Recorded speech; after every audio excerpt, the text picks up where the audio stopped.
El fundamento es la identidad firme en Cristo, la comunión en el Evangelio y la convicción en la obra de Dios. Ese es el resumen de los primeros 6 versículos de la carta del apóstol Pablo a esta iglesia en medio de un mundo o en medio de un contexto de crisis y depresión.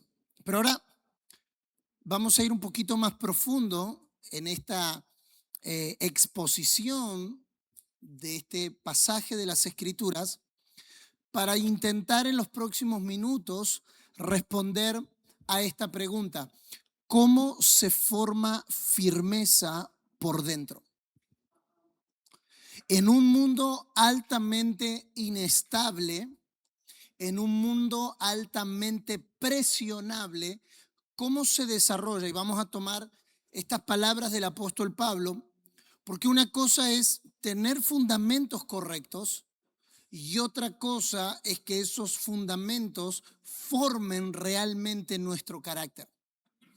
La verdad es que a lo largo del caminar en Cristo nos vamos dando cuenta que muchas personas pueden tener una buena comprensión acerca de las Escrituras, pueden haber desarrollado buenas convicciones, pero muchas veces eso no es suficiente para formar estabilidad interna. Muchos de nosotros podemos conocer principios, pero no hemos sido formados en nuestro interior para sobrellevar los momentos de presión o de inestabilidad. Y aquí es donde el Espíritu Santo trabaja con nosotros de una manera profunda, al mismo tiempo que una manera paciente. La firmeza espiritual, y acá quiero hacer algunas aclaraciones, cuando hablamos de estar firmes y estables, no estamos hablando de dureza emocional. No hablamos de firmeza como maltrato. No estamos hablando de firmeza como carácter fuerte. Tampoco cuando hablamos de firmeza nos referimos a una personalidad dominante. La firmeza espiritual es el resultado del carácter del Hijo siendo formado en nosotros. Vivimos en una generación marcada por una profunda inestabilidad interior. Un poco lo decíamos en la primera parte. Nunca hubo tanta información, tantos recursos, tanta exposición y al mismo tiempo nunca hubo tanta fragilidad emocional, tanta ansiedad y tanta dificultad para sostener procesos en el tiempo como en nuestra generación. Hoy nos enfrentamos a un desafío. Las personas cambian de ánimo rápidamente, cambian de decisiones rápidamente, cambian de relaciones rápidamente, cambian de convicciones rápidamente. La presión de los cambios, las redes sociales, las expectativas, el ritmo de vida, la responsabilidad, de las crisis personales, está impactando directamente en el interior de las personas. ¿Y por qué digo todo esto? Porque este es el mundo en el que nosotros pastoreamos. Este es el mundo en el que nosotros servimos, el mundo en el que nosotros discipulamos. Muchas personas no tienen un gobierno interior que regule lo que sucede dentro de ellas cuando las presiones aumentan. Gracias, mi hermana. Cuando no hay gobierno interior, que es nuestro tema de esta mañana, cuando no hay gobierno interior, las emociones gobiernan. El miedo gobierna. La ansiedad gobierna. La comparación gobierna. Las opiniones externas gobiernan. ¿Y por qué soy enfático en esto? Porque el ser humano, por diseño divino, fue diseñado para ser gobernable. El ser humano no tiene en su diseño no ser gobernable. Por naturaleza divina, por diseño divino, Dios pensó en el hombre como un ente gobernable. Así que yo debo de saber que siempre habrá algo que me gobernará. O me gobierna el miedo, o me gobierna la paz. O me gobierna la ansiedad, o me gobierna la paz. O me gobiernan las emociones, o me gobierna el espíritu. El ser humano siempre estará gobernado por algo. El punto es, ¿qué es lo que nos gobierna? Escuchamos en esta mañana que Adán no rechazó el conocimiento acerca de Dios, rechazó el gobierno de Dios. Ahora, que Adán haya rechazado el gobierno de Dios no lo dejó sin gobierno. Él rechazó el gobierno de Dios, pero comenzó a ser gobernado por sí mismo. Y eso no es nuestro tema. Pero cuando eso ocurre, la vida interior se vuelve inestable. Y una vida interior inestable no puede sostener un propósito estable. Aquí es donde Filipenses 1, del verso 7 al verso 11, se va a volver muy relevante en esta mañana para nosotros. ¿Por qué ora el apóstol Pablo? Esto sería una buena pregunta para responder en un devocional o en un estudio personal. ¿Cuáles eran las causas por las que oraban los apóstoles? Hacer una lista e identificar por qué oraban los apóstoles por las iglesias. ¿Cuál era la oración que gobernaba el corazón apostólico?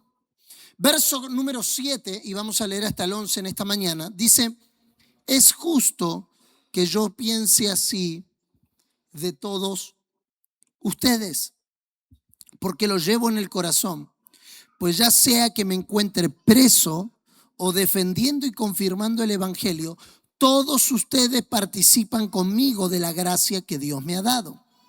Dios es testigo de cuánto los quiero a todos con el entrañable amor de Cristo Jesús. Verso 9. Esto es lo que pido en oración. Sería una buena oración para imitar. Que el amor de ustedes abunde cada vez más en conocimiento y en buen juicio. Así podrán discernir lo que es mejor y ser puros e irreprochables para el día de Cristo, llenos de fruto de justicia que se produce por medio de Jesucristo para gloria y alabanza de Dios. Pablo no ora por crecimiento numérico. Pablo no ora por expansión ministerial. Pablo no ora que los filipenses manejaran el carro del año. No ora para que Dios les dé una nueva casa. No ora para que Dios les prospere. Ora por algo mucho más profundo, por la formación del carácter de Cristo. Pastores, ¿por qué debiéramos orar por nuestras congregaciones? Porque el carácter de Cristo crezca en ellos. ¿Por qué? Porque el carácter de Cristo es la verdadera estructura de la firmeza espiritual. Y yo quiero desarrollar en base a estos 4 versículos 5 pensamientos bien concretos. Yo le prometo que no me voy a extender demasiado, pero sí 5 pensamientos bien concretos de qué produce el carácter del hijo en el gobierno interior de un hijo de Dios. Número 1, la firmeza comienza con un corazón alineado al evangelio. La firmeza comienza con un corazón alineado al evangelio. Os tengo en el corazón, en la defensa y en la confirmación del evangelio. O sea, Pablo está preso, pero su corazón no está encerrado. La presión que estaba viviendo no había endurecido su corazón. Yo, mientras estudiaba estos días este capítulo de Filipenses, me preguntaba a mí mismo, y lo conversaba con mi esposa cuando escribíamos el tema, ¿cuál sería mi acción si yo me encontrara en la situación de Pablo? O sea, si cada uno de estos sería un buen ejercicio, estuviéramos presos sabiendo que nuestros días están contados, ¿qué saldría de nosotros? Bueno, le dejo mi carro a fulanito, la ropa a menganito, que los chicos no le digan papá a otro hombre. ¿Qué nos gobernaría? ¿qué sería lo que saldría de nosotros en un momento de presión? El apóstol Lucas Márquez dice, si apretamos una naranja, ¿qué sale? Jugo de naranja. Y entonces el apóstol Lucas dice, si te aprietan a ti, ¿qué sale? Se supone que debería salir Cristo. Pero la realidad es que cuando te encierran con el semáforo en el cuarto anillo, sale muy poco de Cristo.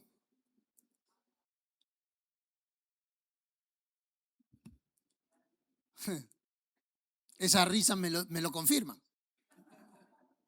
Pablo está preso, pero él no está encerrado. La presión no endureció su corazón. No se convirtió en una persona distante. Bueno, ustedes la están pasando bien allá porque ustedes están en libertad, pero yo hasta acá estoy preso, sufriendo por el evangelio, pagando el precio para que a ustedes les vaya bien. Pablo no les cobraba en dependencia que él estaba preso y ellos estaban libres. No lo había vuelto frío. Al contrario, los amo con amor entrañable. O sea, la estabilidad espiritual no endurece el corazón, pero sí lo purifica.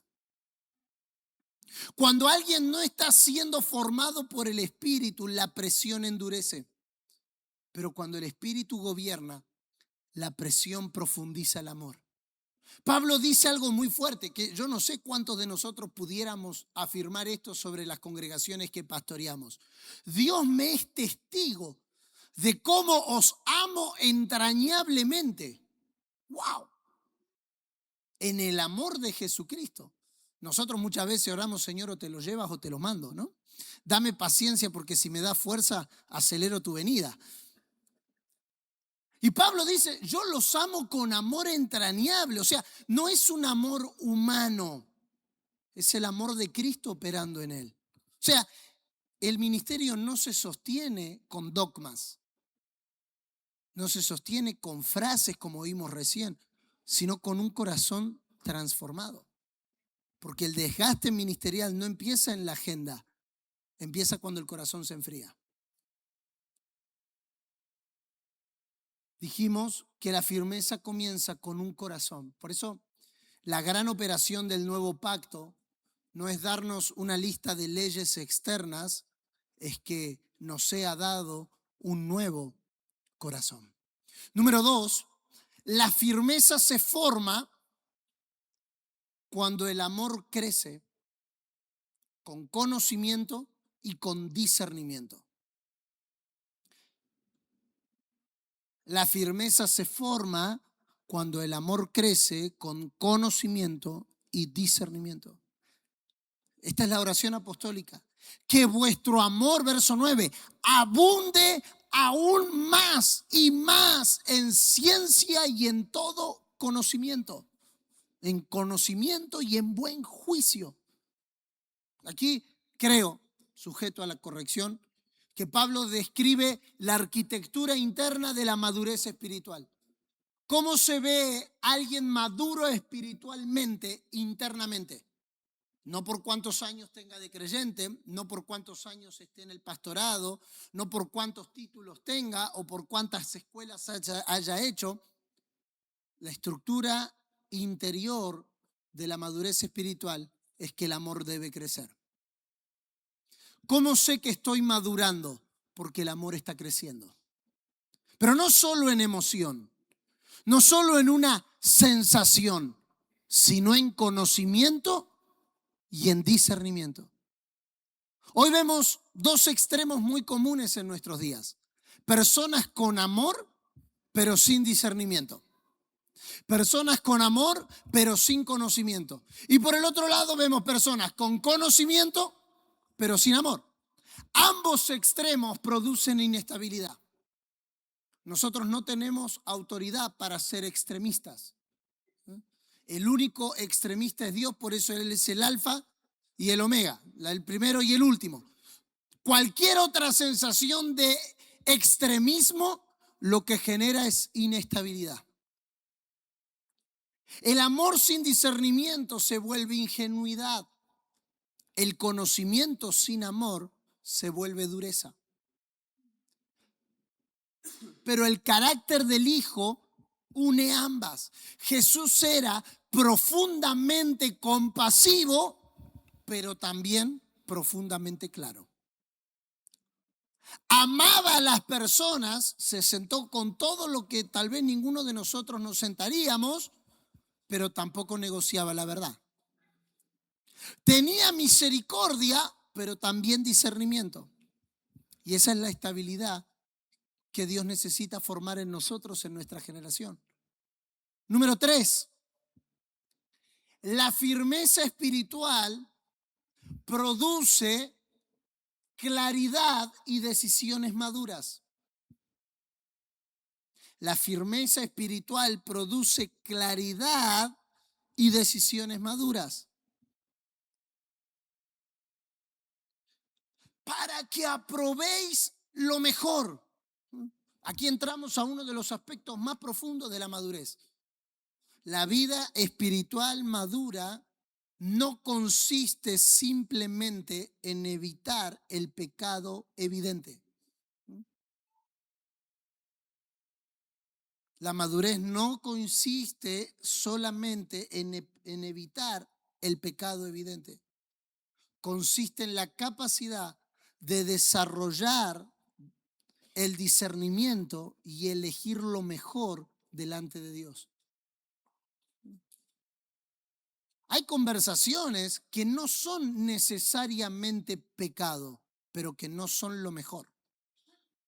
Hay relaciones que no son pecado, pero no necesariamente son lo mejor.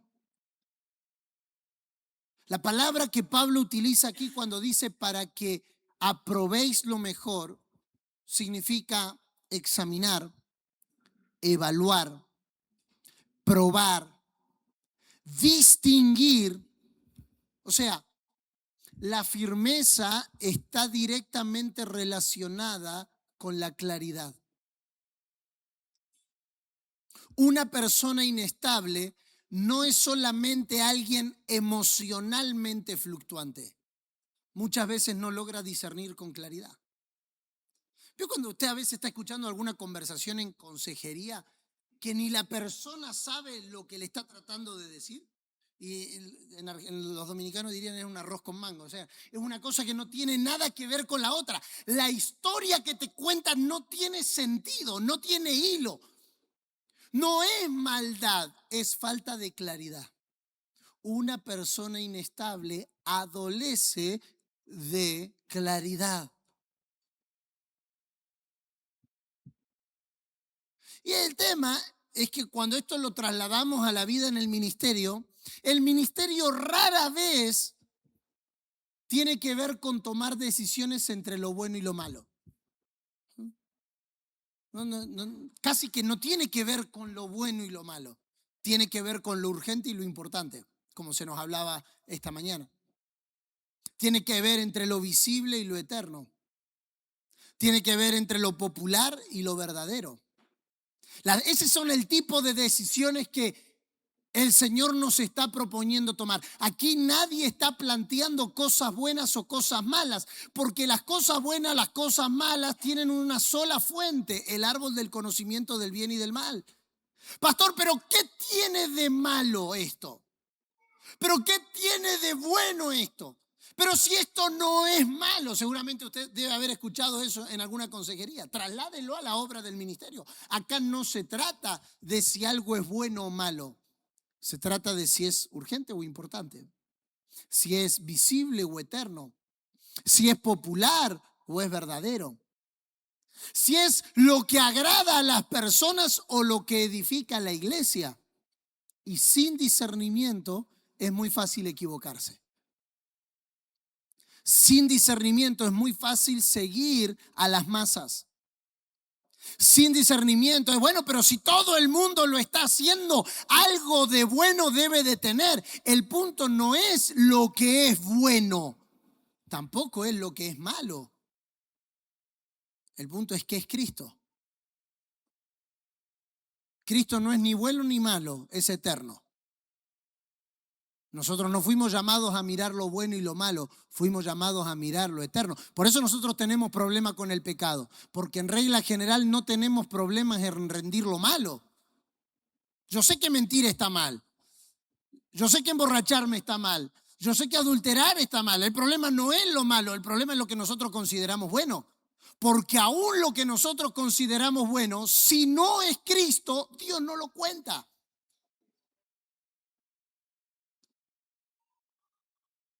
Por eso Pablo ora por discernimiento. ¿Qué es el discernimiento? Y acá tenemos que poner un balance. Porque los que tenemos más de 20 años en la iglesia hemos escuchado enseñanza que el discernimiento es detectar espíritus malignos. Y ya se dijo esta mañana, así que no vamos a hacer llover sobre mojado. El discernimiento no es sospecha. El discernimiento no es la identificación de espíritus. Esta mujer es Jezabel. Este hombre es Absalón. El de allá es Belial. El otro de allá está operando con... Y entonces nos pasamos la vida tratando de buscar demonios, pero el discernimiento no tiene que ver con demonios. El discernimiento es el árbitro interno que regula nuestras decisiones. Es lo que nos permite no reaccionar impulsivamente. Es lo que nos permite no tomar decisiones desde el agotamiento. Es lo que nos permite no movernos por presión externa.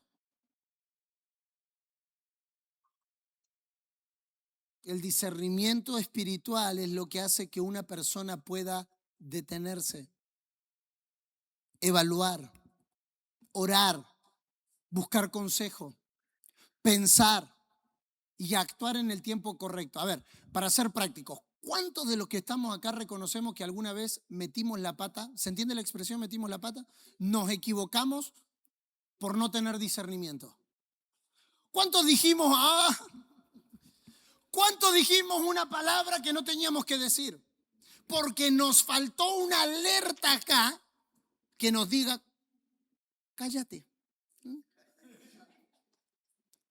Los que estamos casados tenemos esa sensación porque a veces nuestras esposas nos pasan la mano por abajo de la mesa, ¿no? Termina ahí. El pellizquito duele.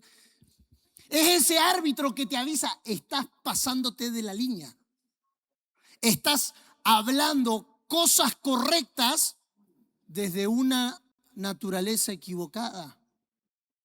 Estás reaccionando desde tu justicia propia. El discernimiento nos libra de tener que andar pidiendo perdón después por las cosas que hemos dicho fuera de lugar. Recuerde lo que dice Proverbio, en nuestra boca está el poder de la vida y de la muerte. ¿Cuántas veces no hemos matado con lo que hemos dicho por no tener un discernimiento que nos diga no?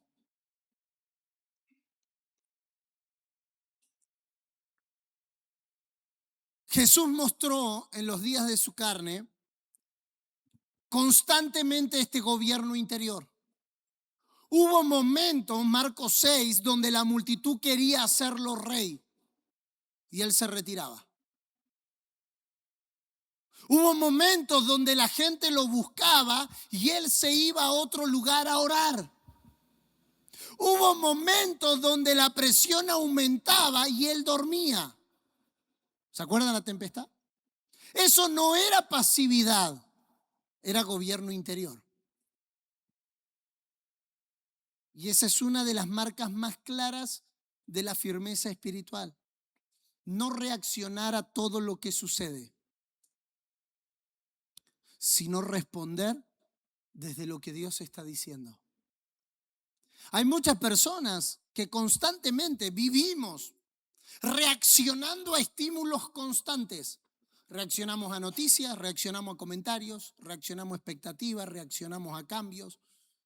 Pero la vida gobernada por el Espíritu no vive reaccionando. Dios no nos llamó a reaccionar. Aprendimos con el apóstol el mes pasado en el encuentro de pastores de Unge que Dios no reacciona a los que hacen las tinieblas. Pero nosotros todo el tiempo, el gobierno quiere sacar una nueva ley y ahí reaccionamos, todo a la protesta, y vivimos reaccionando cuando Dios no reacciona. Nunca falta, cuando hay algún acontecimiento mundial, nunca falta la pregunta que nos llega, o por Instagram o por WhatsApp, ¿qué piensan del conflicto? ¿Eh? Rusia, Ucrania, ¿qué piensan? Israel, Palestina, ¿qué piensan del conflicto? No sé, aranceles de Estados Unidos, ¿qué piensan del conflicto? Milei, ¿qué piensan de Milei? Rodrigo Paz, ¿qué piensan? Y pareciera que todo el tiempo tenemos que estar reaccionando a los estímulos que ocurren en nuestra generación. La pregunta es, ¿lo que vamos a reaccionar viene de Dios? ¿O viene de nuestro conocimiento? ¿O viene de nuestras emociones? ¿O viene de nuestras imparcialidades? La vida en el Espíritu no vive reaccionando, vive discerniendo y respondiendo. Número 4. La firmeza se evidencia en una vida íntegra y fructífera. Así podrán discernir lo que es mejor y ser puros e irreprochables para el día de Cristo. Y aquí tenemos el resultado visible de la formación interior. La palabra sincero en el lenguaje oriental tiene la idea de algo que puede ser examinado a la luz del sol y que no presenta grietas ocultas. Alguien sincero. Sincero no es sincericida. Yo te digo lo que pienso porque yo soy sincero. No, eso es falta de gobierno. Sinceridad significa o representa que cuando la luz viene no encuentra grietas ocultas. Dios no está formando líderes que parecen firmes en público y se desmoronan en privado. Dios está formando hombres y mujeres y hay esperanza para esta nación y para las naciones de la tierra, porque Dios está formando hombres y mujeres cuya vida puede ser examinada a la luz y permanecer coherente. El otro día un hermano me hizo esta pregunta, me dijo, pastor, si nosotros pudiéramos saber las últimas 10 cosas que pensó, ¿sus últimos 10 pensamientos glorificarían a Dios?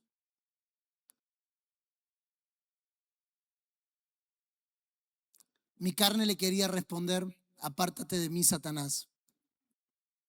Pero mi espíritu se sintió confrontado. Porque cuántas veces nosotros justificamos pensamientos por nuestra tarea o por nuestra función. La integridad es uno de los pilares más importantes de la firmeza espiritual. Mi esposa compartió un mensaje hace un año atrás en Mentes de Gobierno y decía que la integridad en el lenguaje bíblico es ser de una sola pieza. Porque la inestabilidad muchas veces no viene de afuera, viene de la fragmentación interna. Cuando una persona vive dividida internamente, tarde o temprano se debilita. Pero cuando una persona vive gobernada por el Espíritu, se fortalece. Pablo agrega otra expresión aquí, va a decir sinceros e irreprensibles, irreprochables. Irreprensibles no significa perfectos en términos humanos, no habla de perfeccionismo. Significa vidas que no generan tropiezos innecesarios. Vidas que no generan tropiezos innecesarios. La conciencia del más débil, por ejemplo, Romanos 14:15. Mi mamá nos decía cuando éramos chicos y nos enseñaba este pasaje que la palabra irreprensible da la idea de un sartén sin manija. Sartén, el de la cocina, ¿sí? Le dicen sartén, que no tiene manija, no hay de dónde agarrarlo. Ser irreprensible significa que nadie pueda tropezar. Hay una frase que dice el apóstol Pablo, se me escapa ahora el versículo, si no me equivoco está en 2 Corintios, pero se me nubla el versículo, que dice, a nadie hemos corrompido, a nadie hemos agraviado, nadie se ha perdido por causa nuestra. ¿Sabe lo que es llegar a ese nivel de conciencia limpia? donde uno puede estar en paz con Dios y en paz con las personas, que 30 años de ministerio han hecho que nadie se haya apartado, que nadie se haya corrompido. No significa perfección en términos humanos. Significa no generar tropiezos innecesarios.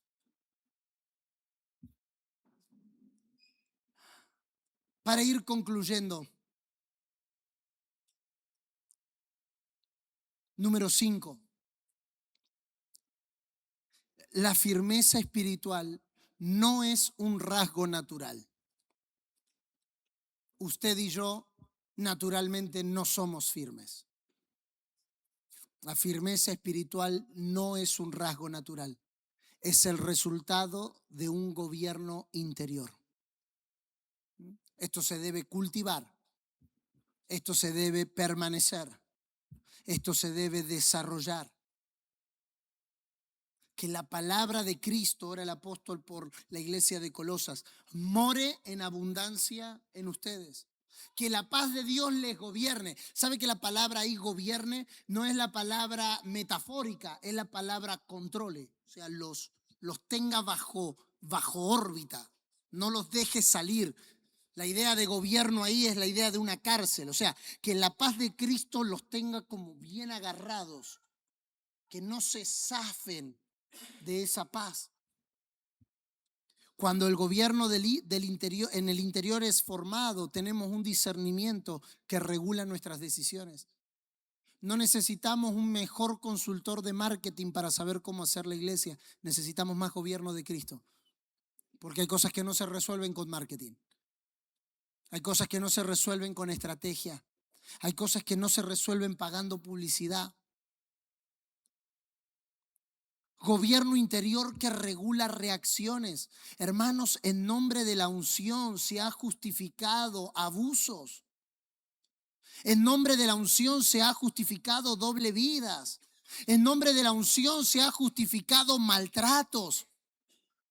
Hace 2 semanas atrás, y lo digo porque lo pedí permiso para contarlo, estaba ayudando o ministrando a una familia completa de 14 personas en un país de Latinoamérica, que me decía: pastor, el pastor de la iglesia golpeaba a mis hijos. Yo como que encima trataba de entender qué significaba golpear, y me dice: pastor, les pegaba. Y cuando le preguntábamos por qué, decía: porque el padre que ama es el padre que disciplina, y si yo soy su padre espiritual, tengo derecho a golpear a sus hijos. Pastores que entraban a las casas de los hermanos y le decían: ese televisor cuesta ¿cuánto? $300. Bueno, hace 5 meses que no 10 más, me llevo el televisor y estamos a cuenta. Sí, nos causa gracia, pero debería causarnos dolor. Porque en nombre de la unción hemos justificado lo injustificable. Hemos bajado el estándar del ministerio. Lo que confundíamos como legalismo en el pasado no era legalismo, era santidad. Claro, el concepto estaba equivocado porque se buscaba una santidad externa, pero yo le garantizo que había más temor de Dios que en muchos púlpitos de hoy. Hemos reducido el estándar de lo que es el ministerio.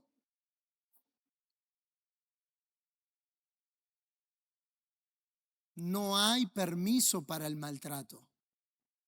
No hay permiso para el abuso. Por supuesto, el padre que ama disciplina, corrige, llama al orden, exhorta, pero no desde el abuso, no desde el control, no desde el maltrato. No, bueno, es que él habla así, pero porque está bajo el poder de Dios.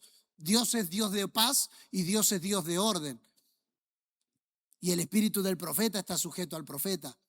Entonces a veces tenemos que encontrarles parches para justificar lo que es injustificable. El gobierno del espíritu en nuestro interior gobierna nuestras reacciones. Y si algún día esa alerta no salta, ¿qué puede pasar? Que un día haya una reacción desproporcionada, el mismo espíritu después nos llama al orden y nos hace pedir perdón. Mirá, discúlpame, estuve mal, lo que te dije estuvo fuera de lugar, pero no puede pasar como si nada. Integridad que sostiene el carácter, fruto que evidencia la vida de Cristo. Si algo queda claro al mirar Filipenses 1, es que Pablo no está orando por resultados visibles primero. Está orando por el carácter interno. Dios está más interesado en que nuestro carácter sea conforme al Hijo que en la aceleración de un resultado. Hermano, el resultado se puede fabricar. El resultado se puede imitar. Se puede producir en masas evangélicos. Lo que no se puede producir instantáneamente es el carácter de Cristo en nosotros. Esto es difícil de aceptar en los tiempos que vivimos, porque estamos rodeados de velocidad. Todo tiene que ser ya, todo tiene que ser rápido, todo tiene que pasar ahora, todo tiene que ser en este momento, todo, y de repente, y ahora, y pronto, y ya. Estamos rodeados de comparación. No, pero mirá, el otro pastor en 15 años plantó la iglesia, hoy tiene 5.000 personas, el otro de allá ya compró propiedades, el otro de allá ya tiene un avión propio, el otro de allá ya está viajando por el mundo. Toda comparación es una limitación. Toda comparación es una limitación, porque genera un apetito por algo que Dios no quiso que tuviéramos. Presión constante por producir, presión de sostener personas, presión de responder a necesidades, presión de tomar decisiones difíciles, presión de no fallar, presión de mantener el ánimo del pueblo. No hay que predicar, no importa de lo que esté predicando, termina con algo que toque las emociones porque hay que levantar la ofrenda para pagar la renta. Presión de expectativas personales. El problema es que si no hay un gobierno interior formado por el Espíritu, esas presiones que son externas empiezan a gobernarnos interiormente. Y entonces no nos desgastamos por trabajar mucho. Nos desgastamos porque todo lo que pasa afuera impacta demasiado fuerte adentro. Cada crítica pesa demasiado. Cada problema pesa demasiado. Cada cambio pesa demasiado. Y cuando no hay un árbitro interno, el corazón comienza a fluctuar. Pero el carácter del Hijo produce otra realidad. Y oramos y declaramos que esta será la obra del Espíritu entre nosotros. Producirá paz que regula el alma. Producirá un discernimiento que ordena decisiones. Producirá una claridad que evita reacciones impulsivas. Una estabilidad que permite permanecer cuando otros se desaniman.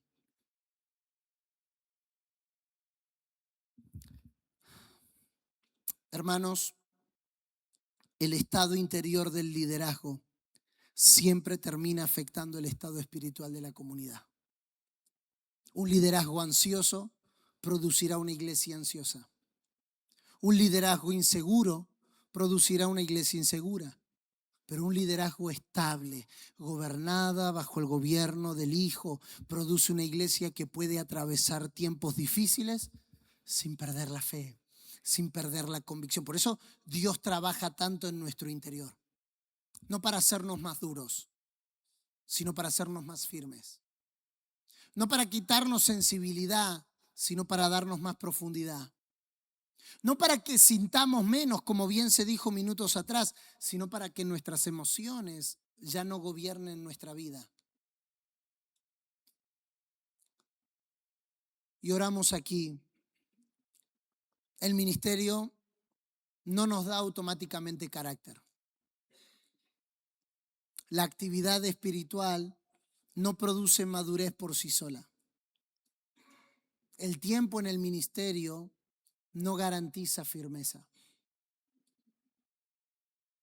Pero el carácter del Hijo se forma cuando permitimos que el Espíritu Santo gobierne en nuestro interior, en medio de los procesos, en medio de las presiones, en medio de los silencios. Y creemos que esta es la firmeza que Dios está levantando en esta generación. No una firmeza exterior, sino una firmeza interior. No una firmeza de temperamento, sino una firmeza de naturaleza. No se preocupe, yo siempre predico con efectos especiales. No una firmeza que nace del esfuerzo, sino una firmeza que nace del carácter del Hijo formado en nosotros. Cuando ese carácter está presente, que es lo que hablaremos en la tarde, se produce avance. Solo donde hay firmeza y estabilidad puede haber avance. Incline su rostro allí donde está, por favor. Señor, nos estás invitando a una realidad mucho más elevada. Nos estás invitando a mucho más que métodos, que estrategias, que programas, que formas, que verdades conceptuales. Nos estás invitando a un gobierno interno.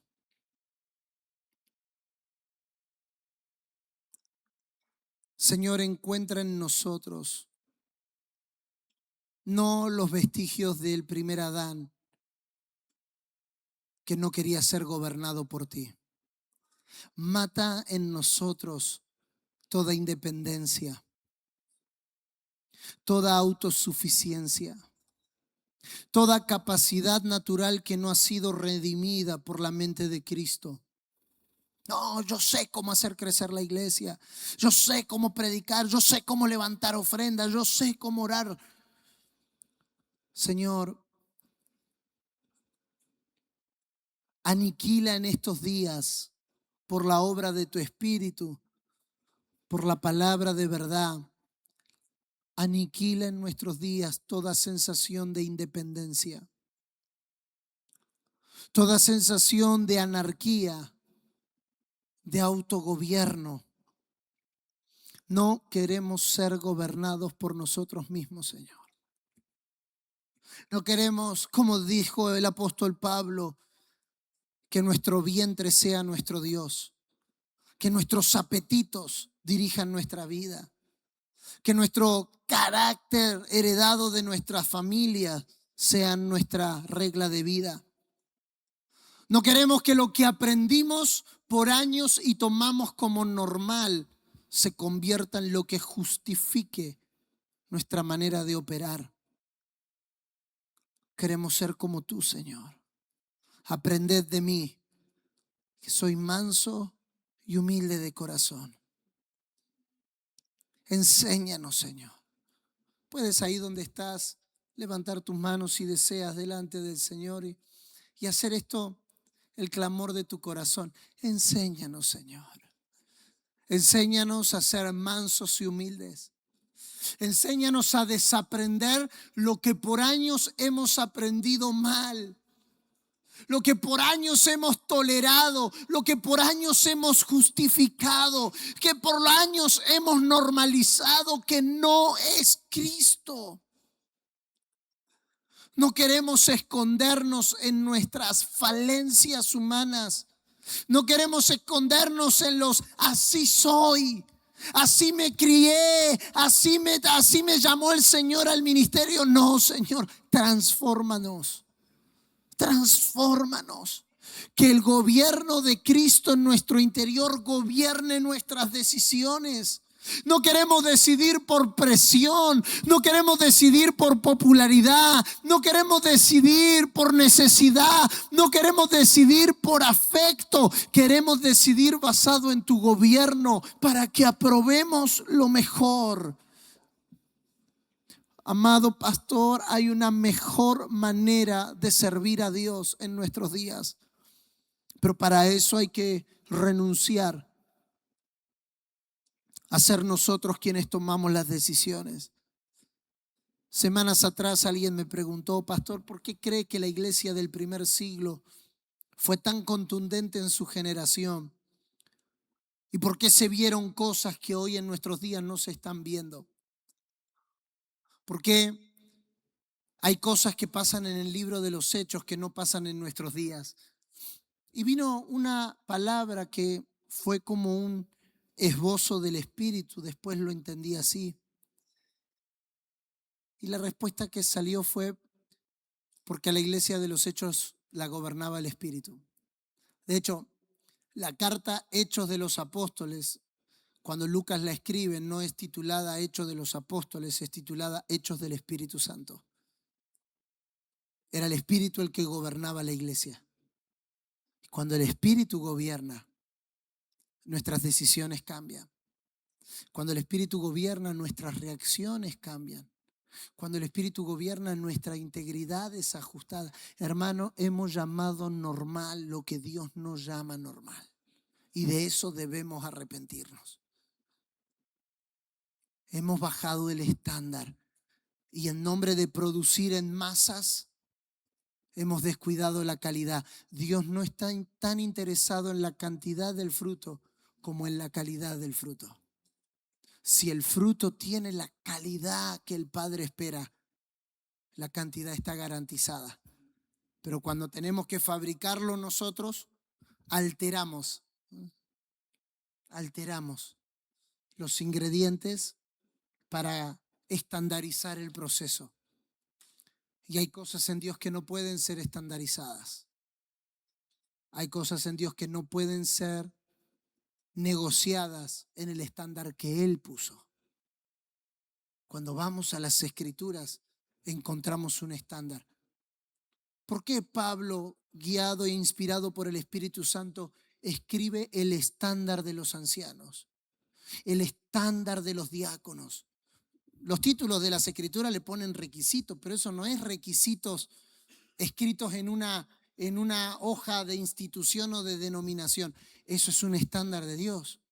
Marido de una sola mujer, no dado al vino, no pendenciero, porque si no puede gobernar su casa, son estándares. Si ustedes y yo nos ponemos a ver, la iglesia que tenemos hoy es el resultado de haber negociado los estándares de Dios. Dios sabe por qué dejó estándares, pero cuando el estándar se diluye, cuando lo inaceptable se normaliza, entonces en nombre de resultados creemos que Dios está en eso. No es difícil. Hoy, tristemente, y lo digo con dolor en el corazón, hoy tristemente se está viendo la caída de muchos ministerios. Ministerios proféticos que profetizaban cédulas, patentes de carro, direcciones de casa.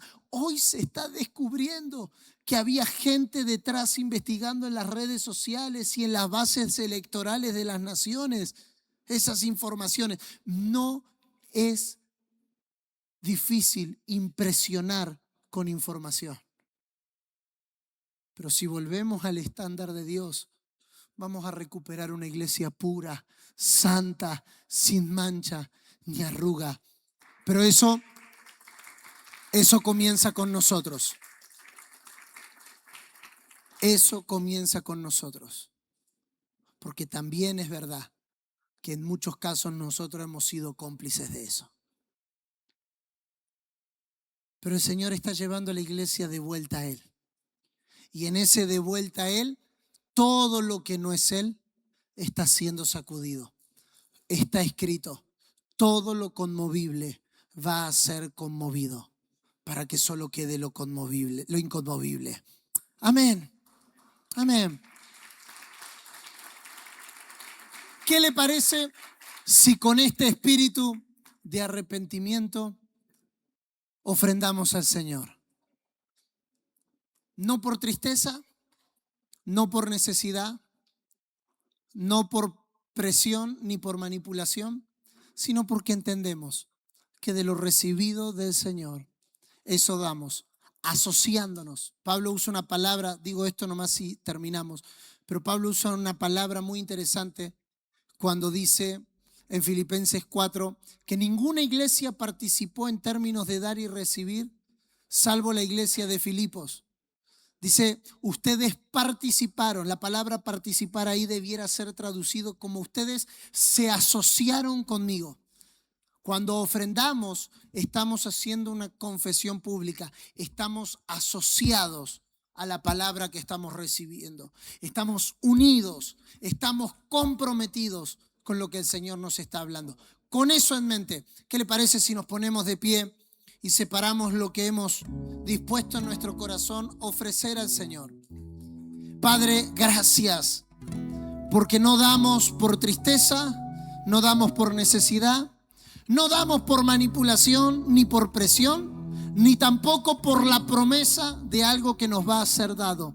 Damos con el entendimiento de que nos asociamos con la palabra que tú nos estás hablando. En el nombre de Jesús. Amén.